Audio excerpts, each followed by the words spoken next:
اگر آپ کے گھر میں کوئی ایسا بھائی ہے جو اللہ دین کا کام کرتا ہے، آپ کے گھر کا کوئی فرد ہے اور وہ زیادہ کماتا نہیں ہے، تو اسے ناراض نہ ہوا کرے اور نہ اس کو تانے دیا کرے.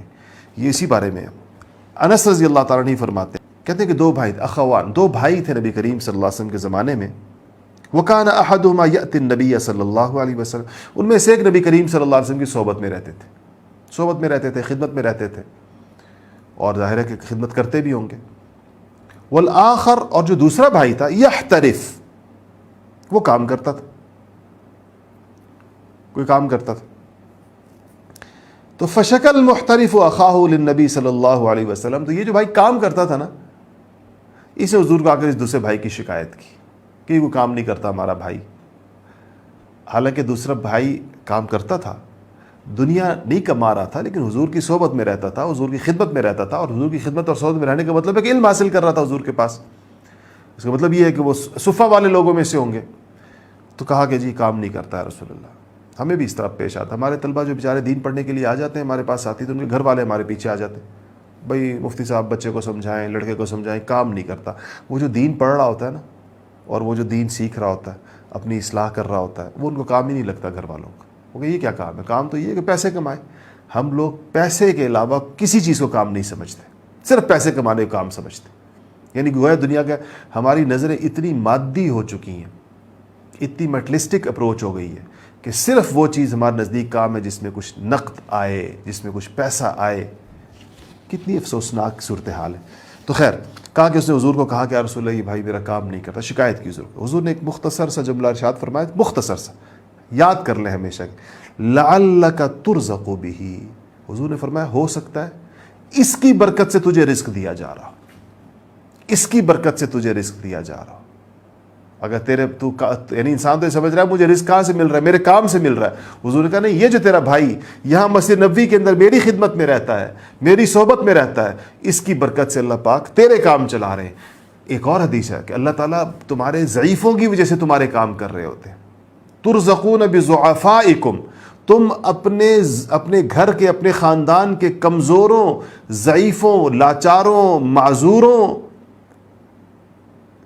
کی برکت سے کھا رہے ہوتے ہو، ان کی برکت سے کما رہے ہوتے ہو، ان کی برکت سے نعمتیں پا رہے ہوتے. سچی بات یہ. میرے ایک چھوٹے بھائی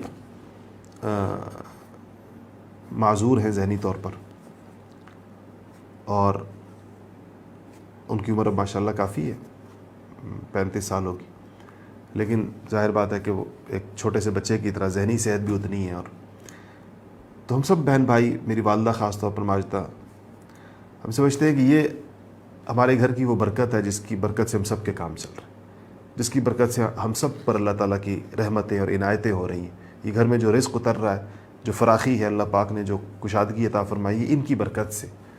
تو واقعی یہ تو حدیث شریف میں پتہ چلتا ہے، اگر آپ کے گھر میں کوئی معذور ہے، چاہے وہ ذہنی ہو، جسمانی ہو، کمزور ہے، کوئی ضعیف ہے، کوئی بوڑھا ہے، کوئی اور اگر وہ والدین ہیں تو کتنی بڑی برکت ہوگی، اس کو تم تصور بھی نہیں کرتے. کوئی بھی ہے، پھپھی ہیں، خالہ ہیں، کوئی اور خاندان کی کوئی بوڑھی خاتون یا مرد آپ نے اپنے گھر میں رکھا ہوا ہے ان کو، تو یہ ضعیف ہو گئے. یہ تو وہ جو حدیث، تو آپ کا رزق اس کی وجہ سے بڑھا ہوا ہے.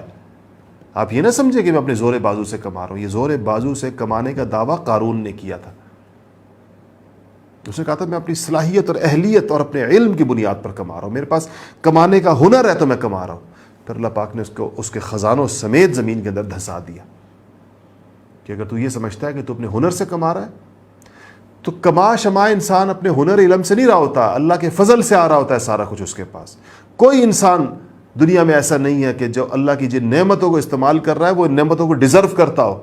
ایسا کوئی انسان دنیا میں نہیں ہے. یہ فضل الہی، آسمان والے کا یہ فضل ہے انسانوں کے اوپر، عطا ہے بغیر کسی استحقاق کے، بغیر کسی حق کے وہ عطا فرما رہا ہے. اور اس میں سے ایک سبب یہ ہے کہ کمزوروں کی وجہ سے عطا فرماتا ہے.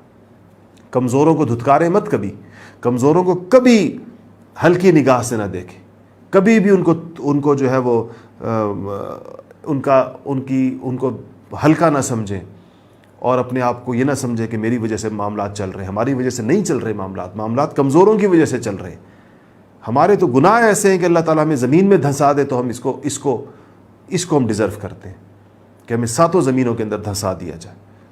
لیکن اللہ پاک نے پردے رکھے ہوئے، اللہ جل شانہ نے اپنی شان ستاری کا معاملہ کیا ہوا ہے، تو ہم لوگ کس برتے پر اپنے اوپر غرور کریں اور فخر کریں اور چیزوں کو اپنے اوپر سمجھیں؟ یہ وہ کمزوروں اور ضعیفوں کی برکات ہوتی ہیں جس کی وجہ سے سارے کے سارے معاملات چل رہے ہوتے ہیں۔ اس لیے ہمیں اپنے ضعیفوں کی قدر کرنی چاہیے، کمزوروں کی قدر کرنی چاہیے، معذوروں کی قدر کرنی چاہیے، بوڑھوں کی قدر کرنی چاہیے۔ اور اگر ہمارے گھر میں ایسے کچھ لوگ موجود ہیں تو دل سے یہ یقین رکھیں کہ یہ ہمارے گھر کی برکت ہے، یہ ہمارے گھر پر ایک چھتر سایہ ہے، اور یہ جو ہے یہ ایک ان کی وجہ سے اللہ پاک خدا جانے اس گھر سے کتنی مصیبتیں ٹال رہے ہیں، خدا جانے اللہ پاک ان کی برکت سے اس گھر پر کیا کچھ عطا فرما رہے ہیں۔ یہ انسان کو جو ہے وہ اس بات کا پتہ ہونا چاہیے۔ یعنی اس کا مطلب یہ ہے کہ انسان کو